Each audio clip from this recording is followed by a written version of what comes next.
Bref, donc attaquons d'entrée après toute cette petite discussion. Donc les infos de la semaine, si tu veux bien, on peut commencer par là. La trade deadline, c'est un peu le gros événement info de cette semaine, et évidemment de cette semaine écoulée. Trade deadline, finalement, avant d'aborder les points un peu en détail de ce qu'on a eu, mais un peu décevante, je sais pas ce que tu en as pensé toi, mais moi j'ai trouvé un peu décevante avec beaucoup de mouvements qui ne se sont pas faits, justement, et des joueurs qui auraient pu être des éléments clés pour des contenders. Je pense à Malcolm Brogdon qui n'a pas bougé. Portland aussi, bon, pourquoi pas Ty Bull, mais surtout Malcolm Brogdon. Bruce Brown n'a pas été échangé. Caruso, DeMar DeRozan qui était en fin de contrat, on s'attendait à ce qu'il puisse bouger, ça n'a pas été le cas. Zach LaVine, on le savait. Dejounte Murray, finalement, n'a pas bougé. Dorian Finney-Smith n'a pas bougé.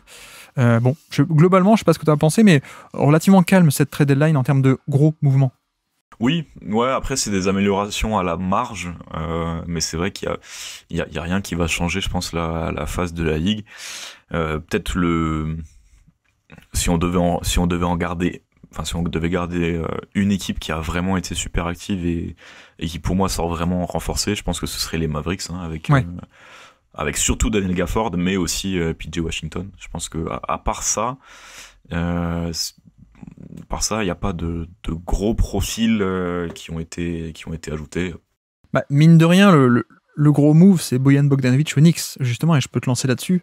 Donc les Knicks qui font cet échange en se séparant du fameux package Evan Fournier pour le contrat et Quentin Grimes pour l'attrait sur le marché, on va dire, l'attrait du package, qui en plus est jeune et que peut-être les Knicks voulaient pas forcément re-signer. Ça se passait pas aussi bien que l'an dernier. Mais bref, et donc Bojan Bogdanovic qui arrive aux Knicks. On savait qu'il y avait l'option peut-être Bruce Brown qui était disponible, mais ils ont fait ce choix de Bojan qui, je pense, peut s'expliquer parce que c'est aussi un profil différent de DiVincenzo, de Josh Hart et de Bruce Brown aussi, du coup. Ouais, c'est clair. Tu vois, là où Bruce Brown aurait peut-être été un petit peu redondant avec les profils qu'on a un peu déjà, Josh Hart. On l'avait déjà dit il y a 2 semaines, mais pour moi, Bruce Brown, c'est un Josh Hart du riche. Oui, ça veut dire quelque chose que je viens de dire. Mais du coup, oui, Bruce Brown est la version plus de Josh Hart. Pour le coup, Bojan Bogdanovic, il va apporter de la création offensive là où on sait que les Knicks, avec les blessures de OG Anunoby, Randle, Bronson, on va en avoir besoin pour finir la saison régulière. Et puis même une fois arrivé en playoff, il t'offre quand même à la fois de la création offensive, parce qu'on l'a vu cette année à Détroit, beaucoup avec la balle en main, ce qui a peut-être un petit peu divergé de ses utilisations précédentes où il était plus utilisé en spot-up, même s'il a toujours eu cette petite création, que ce soit en pick and roll ou en création avec le dribble. Donc voilà, il arrive dans un contexte où il va pouvoir être utilisé avec la balle en main, aussi en spot-up une fois que tout le monde arrivera. Et il a typiquement ce profil d'amplificateur de décalage dont les Knicks avaient besoin et dont ils vont encore plus avoir besoin maintenant qu'OG Anunoby. Je sais pas si t'as vu la news. Quelques heures après la deadline, on apprend qu'OG Anunoby va se faire opérer. Je parle beaucoup du front office des Knicks comme un organisme mafieux. Avec tu sais toutes les implications familiales, tu vois, t'as le clan Bronson, t'as le clan Rose, t'as le clan CAA, tu vois, et bah là pour moi c'est encore c'est encore un move de mafieux où une fois que on a chopé ce qu'on voulait, une fois qu'on a chopé de la profondeur au poste 3, on va annoncer qu'en fait OG Anunoby il est out pour 2-3 semaines, alors qu'on peut penser que s'il l'avait annoncé avant la trade deadline, peut-être que les choses auraient été faites différemment. Ouais. Donc pour le coup une très bonne amélioration pour les Knicks, importante pour les playoffs, mais surtout primordiale pour la fin de saison régulière qui, sans cet ajout, aurait pu être très compliqué. On verra, on espère que le spacing de Bogdanovic va faire du bien aussi. Et de l'autre côté, Quentin Grimes qui va à Détroit. Donc Détroit récupère ses bird rights aussi, du coup. Enfin, en tout cas, ses droits de le prolonger, puisqu'il est encore en contrat rookie. Donc ils auront la main là-dessus. Et je pense que Détroit aussi, Monty Williams était un peu en recherche de compétences, puisqu'ils ont fait ça. Evan Fournier, on ne sait pas s'il y aura un buyout ou pas, mais en tout cas, ils ont eu Quentin Grimes qui apporte un peu de la défense et de la compétence, on va dire. Ils ont fait Fontecchio aussi, en provenance de Utah. Donc bref, voilà, Détroit recherche un peu à se renforcer, à être une équipe compétente pour Monty Williams avec des vétérans. Comme tu dis aussi, Dallas qui a fait les plus gros moves, je trouve, avec l'arrivée de Gafford contre Richaun Holmes, mine de rien, et des choix de draft, mais on va pas rentrer dans les détails aujourd'hui. Mais voilà, Gafford qui vient en gros pour être le backup et une version version 1 et version 2, version A et A' de Lively. Voilà, en termes de verticalité, en termes de rim protection quand il ne fait pas trop de fautes. Et surtout, je sais pas toi ce que tu en as pensé, mais moi, c'est la grosse surprise de voir déjà le projet Grant Williams abandonné, parce que il venait d'être signé à la Free Agency de 2023. Certes, il a été un peu décevant, mais bon, déjà, c'est pas sur beaucoup de temps, hein, à peine 3 mois. En plus, bon, c'est décevant à l'échelle de Jason Kidd, le coach. Hein. Je suis pas sûr que, pour moi, c'est pas non plus l'alpha et l'oméga. Mais bon, qu'il soit décevant, ok. À la limite, que tu l'échanges déjà, je veux bien admettre aussi. Mais c'est vrai que j'ai été surpris qu'il soit échangé pour PJ Washington, qui est pas forcément un joueur que je trouve à ce point, déjà à ce point différent dans le profil de Grant Williams, et même pas largement meilleur, en fait. Hein. Ouais, alors il y a deux choses pour moi. Un, il y a l'expérience Grant Williams qui était légèrement décevante et à mon avis, ils se sont rendus compte qu'offensivement, c'était pas forcément le profil qu'il leur fallait. Maintenant, est-ce que PJ Washington a le profil qu'il leur faut? Je pense pas non plus, mais ça, à la limite, on verra. Ouais. Et le deuxième point qui pour moi est pas à négliger là-dessus, c'est un petit peu la résurgence de Maxi Kleber. Tu sais, on en avait parlé cet été. À la fin de la non, comment ça s'appelle? La syllabe. La syllabe, merci. On en parlait à la fin de la syllabe en parlant sur l'épisode des joueurs blessés. Où on disait là Maxi Kleber, il arrive un peu en fin de. Est-ce qu'il arriverait pas un peu en fin de course, physiquement ça va moins bien et donc forcément ça impacte sa défense. Cette année je trouve que c'est beaucoup mieux. Et du coup peut-être que il y a aussi ça qui est rentré en compte en disant en fait Maxi Kleber est encore dans le coup, donc Grant Williams et plus forcément un profil dont on avait besoin, donc on va chercher à s'améliorer, on va chercher quelqu'un d'autre, et c'est là qu'intervient PJ Washington. Bon, on verra ça. C'est vraiment un profil très similaire, hein, de intérieur relativement mobile, qui fait de très bon en passing, en mouvement, etc. Mais bon, niveau efficacité, niveau shoot, c'est pas trop ça. On verra. On va pas trop développer. Hayward qui va à OKC, qui pour le coup est un vrai mot financier, hein, je pense, même si le fit théorique peut dans la théorie s'entendre, mais Hayward est quand même en fin de parcours, plus beaucoup de jus dans le moteur, et surtout il est en fin de contrat, donc je pense qu'OKC et son propriétaire qui aime bien l'argent apparemment, c'était aussi pour économiser un peu de sous, et dans le meilleur des cas, peut-être si ça marche, on peut le re-signer, mais voilà, fin de contrat pour Hayward, donc c'était l'attrait principal. Pareil pour Toronto, qui a fait un échange pour Olynyk. On s'attendait à ce qu'Olynyk aille dans une bonne équipe, mais finalement Toronto l'a pris parce que fin de contrat, donc ça va créer du cap space, c'est un trade pour créer du cap space. Pareil, ils ont échangé Schroeder contre Dinwiddie, on s'est dit mais pourquoi? Mais en fait c'est parce que Schroeder était sous contrat pour encore 1 an, je crois.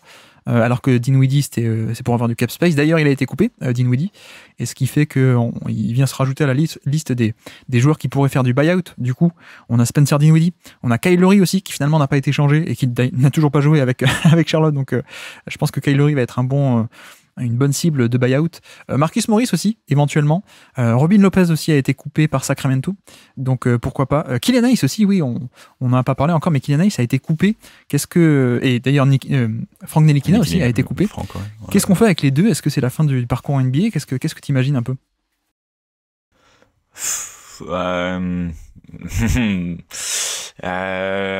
Pour Franck, je pense qu'on y arrive tout doucement quand même, parce que là, Franck, ça fait 2 fois en fait qu'il est, même 3 si on prend sa signature au Mavericks. Ça fait 3 fois qu'il est dans cette situation-là où il a plus de contrat et on se demande Europe ou encore en NBA. Finalement, les Mavs vont le chercher, mais ils en font pas grand-chose.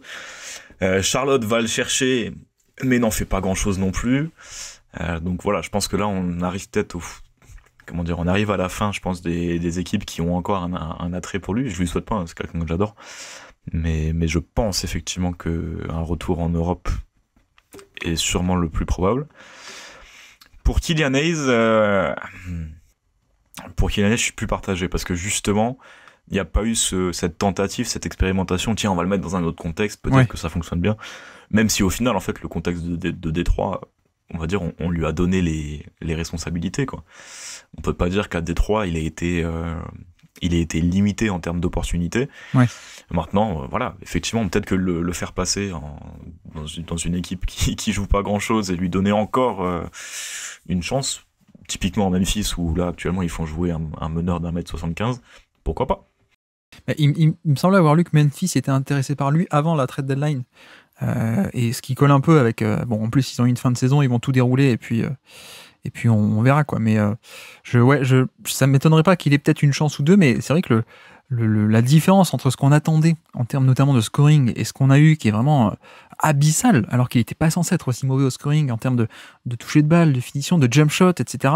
On a quasiment rien quoi, avec Killian Hayes. Donc est-ce que le passing et peut-être un peu de défense à développer pourront suffire à maintenir un rôle? C'est pas sûr. Et aussi pour ajouter, on a joué un peu sur le Discord du coup pendant la trade deadline, puisque donc il a été coupé, il a été pas échangé, il a été coupé littéralement. Killian Hayes, enfin non pas littéralement, son contrat a été coupé, pardon. Excusez-moi, j'utilise très mal littéralement parfois. Je m'en excuse. Donc oui, Killian Hayes coupé. On a fait la liste des joueurs qui depuis 10 ans ont été coupés ou alors n'ont pas fini leur contrat rookie, tu sais, des joueurs du top 10 de draft, un peu star. Quand t'es signé au premier tour, t'as un contrat de 4 ans, mais avec 2 années optionnelles. Et donc, quelle est la liste des joueurs du top 10 de draft, donc plutôt draftés très haut, qui n'ont pas fini leurs 4 ans, soit parce qu'ils ont été coupés, soit parce que la 4e option n'a pas été levée par leur équipe en question. On est à Killian Hayes, on a Jared Culver, qui était un énorme gâchis aussi, que je croyais beaucoup. Ouais. Josh Jackson, à l'époque, aussi. Marquis Chris, tiens, deux joueurs des Suns de la même époque, malheureusement. Jalil Okafor d'ailleurs aussi n'a pas eu sa 4e option du contrat rookie. Mario Hezonja de la draft 2015 aussi, et puis Anthony Bennett pour remonter à il y a 10 ans. Donc voilà les joueurs du top 10 qui n'ont pas fait leurs 4 ans. Voilà pour cette petite parenthèse. Donc Killian Hayes, on suivra ça évidemment, où est-ce que ça peut atterrir. Fin de la trade deadline aussi pour être complet. Pas de Beverley aux Bucks, voilà, ça y est, Doc Rivers a son vétéran qui va jouer en le point of attack defense. Les Suns qui s'en sortent bien avec du Royce O'Neal et du David Roddy aussi, donc un peu de profondeur à l'aile. Ça fait du bien pour une équipe qui va jouer les playoffs. Donc voilà un peu de 3&D ou en tout cas d'ailier, toujours appréciable. Et puis Buddy Hield aussi qui va aux Sixers. Donc Buddy Hield, je ne sais pas si tu le sais, mais Buddy Hield n'a encore jamais disputé des playoffs. Et dans l'histoire, c'est le 4e plus gros total de matchs NBA joués sans connaître les playoffs. Voilà, Buddy Hield est 4e all-time. Il a jamais été en playoff? C'est pas possible. Bah non, il a été à Sacramento, Indiana. Et même, ouais, c'est vrai, ouais. Wow. Draft 2016, Buddy Hield. Il a fait Pelicans pour quelques mois, ensuite il va à Sacramento dans le trade de Cousins. Sacramento, pas de playoff évidemment à l'époque.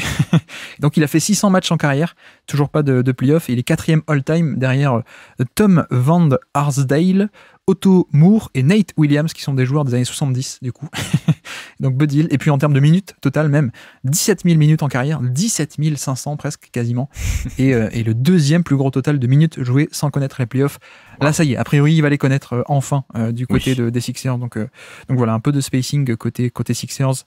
Bref, on avance. Quelqu'un qui n'a pas été échangé, c'est PJ Tucker, qui n'a pas été échangé, mais qui ne va pas demander un buyout, lui, pour le coup, donc il restera aux Clippers a priori. Joe Harris a été coupé aussi. Joe Harris, vraiment descente un peu aux enfers pour Joe Harris, qui il y a 2-3 ans encore été un top joueur en sortie d'écran, un peu à la Duncan Robinson. Donc voilà. Miles Bridges aussi, qui on l'a appris, est dans un contrat un peu particulier. Il a signé la qualifying offer, donc qui est en gros un contrat minimum de 1 an, mais particulier, donc il pouvait faire un veto. Et donc voilà, il a clairement communiqué, non mais je peux mettre mon veto et je le mettrai pour n'importe quel trade. Donc Miles Bridges finalement reste à Charlotte. Pour sortir un peu des trades, Joel Embiid a été opéré, ça y est. Donc le reste de sa saison pourrait être en danger. On ne sait pas encore combien de temps. Je sais même que Steve Kerr s'inquiétait un peu en se disant, mais est-ce qu'il va pouvoir jouer les JO à Paris carrément? Wow. Mais voilà, on ne sait pas si Joel Embiid va pouvoir rejouer du tout de la saison. Il pourrait revenir, mais on ne sait pas dans quel état non plus. Donc malheureusement un peu compliqué pour Philadelphie. Tu m'arrêtes si tu veux réagir. Ouais, non, je t'en prie. Sinon, Vanderbilt aussi s'est blessé au pied. Jared Vanderbilt qui venait de revenir il y a quelques semaines, blessé au pied assez sérieusement, côté Lakers, donc malheureusement. Steve Kerr aussi d'ailleurs, on parlait de Steve Kerr. Steve Kerr qui dit on peut aller au bout avec ce groupe-là, des Warriors. Là encore, je pense qu'on est un peu dans de la com, surtout que de l'autre côté, Klay Thompson, il fait un peu la tête d'être remplaçant, donc la saison de Golden State qui n'a pas fait de move à la trade deadline, ça sent de moins en moins bon, je trouve. Au bout de quoi? Au bout de la saison régulière avec ce groupe? Oui, parce qu'il faut lui dire qu'il va être obligé d'aller au bout de la saison régulière avec ce groupe. La trade deadline est passée. Tu as raison. De facto, ils vont y arriver au bout de la saison, mais où en fait? Oui, à quelle position? En effet. Toujours dans les news de la semaine, le décès de Earl Cureton. Est-ce que tu connais, tu sais qui il était? Non. 66 ans, Earl Cureton. 700 matchs NBA au total, et passé par la France. Je sais pas si tu savais, toi qui connais un peu plus le basket européen, passé par Tours dans les années 90, qui était un ancien joueur de notamment des Sixers. Il a une bague, il a gagné un titre en 83 avec les Sixers de Dr. J. Et puis aussi à Houston en 94 en fin de carrière. Et puis surtout, il a été coaché en fac par Dick Vitale, tu sais, Dick Vitale, le fameux commentateur, ben voilà, qui à l'époque était coach, ben il a été coaché par cet homme-là à la fac, et depuis il était ambassadeur pour les Pistons après la fin de sa carrière. Donc voilà, décès notable cette semaine, mine de rien. Plus léger, FD, Doc Rivers trouve ridicule d'être le coach au All-Star Game. J'ai envie de dire, nous aussi non. Mais oui, mais il pourrait aussi céder sa place, non? Oui, alors je crois qu'il a demandé à ce que son staff y aille, mais pas lui. Mais j'ai l'impression qu'on lui a dit non, mais effectivement, c'est un peu... Oui, bah c'est bien de sa part, c'est une belle introspection. Oui, bah, il vient d'arriver. Alors pour expliquer, c'est le coach de la première équipe au classement qui est toujours le coach de l'Est, sauf s'il a déjà été l'année d'avant, et donc Boston est premier, mais Mazzulla l'a déjà été l'an dernier, donc on va chercher le deuxième. Le deuxième, c'est Doc Rivers, mais effectivement, Doc Rivers vient d'arriver, et bon, c'est un peu bizarre, mais est-ce que ce serait pas encore plus bizarre qu'on fasse revenir Adrian Griffin pour être coach du All-Star Game? Peut-être. Ce serait magnifique. Avec Giannis, ça se passerait magnifiquement. Ah ouais, je pense, ouais. D'ailleurs, en parlant de All-Star Game, Scottie Barnes et Trae Young ont été repêchés pour les blessures de qui? De Randle et de je ne sais plus qui d'ailleurs. Et de Embiid, ouais, merci. Donc voilà pour le All-Star Game. Les Lakers, 3 statues pour Kobe Bryant. Je ne sais pas si tu as vu ça aussi. On a dévoilé une première statue, mais il va y en avoir 3 au total pour Kobe. Est-ce que tu es capable de me dire qui sont les 5 autres Lakers qui ont une statue devant le Staples Center, enfin devant la salle des Lakers maintenant? Magic. Ouais. Karim. Oui. Jerry West. Oui. Wilt. Tout à fait. Non, pas Wilt, non. Pas Wilt. Il t'en manque 2. Il m'en manque 2, ouais. Pas Wilt. James Worthy. Non, pas James Worthy, mais un ailier encore plus ancien. Oui. Bah, Attends, j'ai une connerie, non? Oui, c'est ça. Elgin Baylor. Exactement, Elgin Baylor. Et un plus récent et plus mastoc. Bah, Shaq. Oui, Shaq. Exactement, Shaquille O'Neal, ouais, tout à fait. Et donc voilà, Kobe a déjà eu une première statue et on aura 3 en tout devant l'antre des Lakers. Donc voilà. LeBron James, un peu énigmatique quant à son avenir. Puisqu'il a une player option sur 2025, mais il ne sait pas trop s'il va la prendre, il ne sait pas trop s'il va prendre sa retraite, on ne sait pas. En plus, il y a son fils qui arrive à la draft normalement, et on sait qu'il veut jouer avec son fils aussi. Et puis, on a aussi appris que Rich Paul et les New York Knicks s'étaient rabibochés. Donc je te pose la question, FD, est-ce que c'est possible, enfin, c'était quoi, c'est 14 ans après la Free Agency 2010, est-ce que enfin on va avoir LeBron James chez les Knicks? Ce serait la mafia, ce serait Leon Rose. Ce serait le gros move de Leon Rose avant de se faire arrêter pour T'es sévère quand même. Association de malfaiteurs. tu la sens pas monter la hype Knicks là, où là ils vont en finale de conférence ou même en finale NBA, il y a LeBron qui arrive et tout? Ouais, si, j'aimerais bien, juste pour le show, quoi. Juste pour le show, ce serait sympa. Tu sais, c'est un peu... alors moi, je suis pas du tout la F1, mais d'après ce que j'ai compris, là, j'ai entendu que Lewis Hamilton va signer à Ferrari, et que c'est un peu le move classique de tout le monde doit passer par Ferrari. Est-ce que LeBron ne doit pas passer par les Knicks aussi en fin de carrière? Je ne sais pas. Bah, après, passer par les Lakers, ce serait un peu le move, ouais. Ouais, je suis d'accord. Mais tu vois, je trouve qu'on n'en parle pas, mais on a potentiellement une free agency avec LeBron James. C'est pas rien, quoi, tu vois. Pour l'instant, la sauce médiatique monte pas trop, mais bon, c'est quand même assez notable. Et puis, la NBA Cup devient l'Emirates Cup. Je sais pas si tu as vu ça aussi.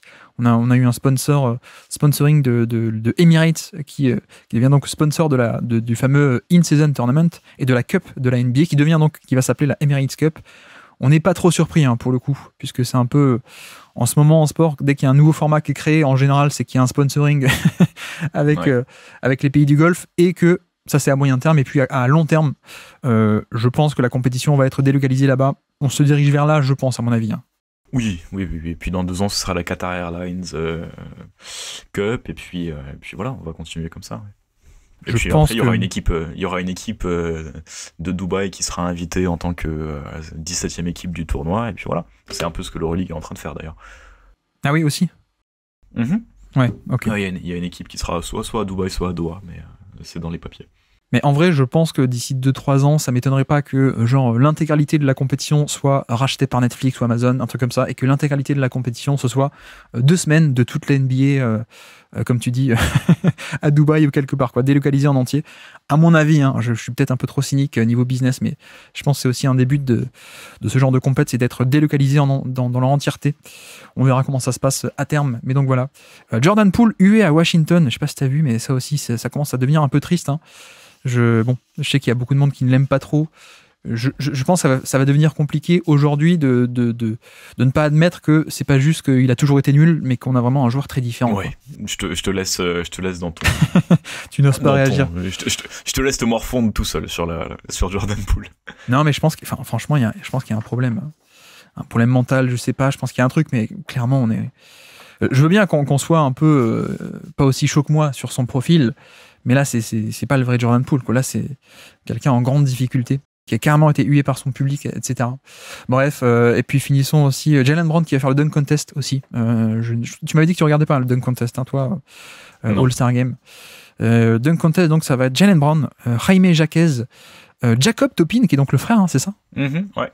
Le frère de qui a joué 20 minutes hier soir, puisque personne n'était là au Knicks avec les trades. Il a joué 20 minutes en même temps que Taj Gibson. Et puis le retour de Mac McClung. Donc voilà pour votre line-up pour le dunk contest. Comme d'habitude, moi je regarderai le lendemain s'il y a eu quelque chose de bien ou pas. Mais sinon, je regarderai pas du tout en direct ce dunk contest. Et puis la news un peu importante de cette semaine aussi, c'est que on a un acteur qui va débarquer sur le streaming. Je ne sais pas si tu as vu ça aussi, mais qui est assez notable. ESPN, Fox et Warner Bros., donc qui détient ABC, se sont alliés pour créer une plateforme de streaming. Pour faire concurrence justement un peu à Amazon, à Google YouTube, à Netflix, à Apple. Et donc on a en gros les gros diffuseurs TV traditionnels, hein, ESPN, Fox et Warner Bros, ABC, qui s'allient pour créer une plateforme et pour être un nouveau concurrent là-dessus, pour peut-être le nouveau contrat TV. On verra, mais il est possible que d'ici le mois de mai, on ait un nouveau contrat TV avec plus seulement les anciennes chaînes de TV, mais au contraire du streaming de la part de ESPN, Fox et Warner Bros. Donc voilà, info assez notable. On a fait un podcast là-dessus, hein, sur le nouveau contrat TV. Si ça vous intéresse, avec Antoine Tartrou, je vous renvoie vers celui-ci. Merci d'avoir écouté cet extrait. S'il vous a plu, l'émission complète est disponible en description et on se donne rendez-vous sur le feed principal du Basket Lab pour l'intégralité des podcasts.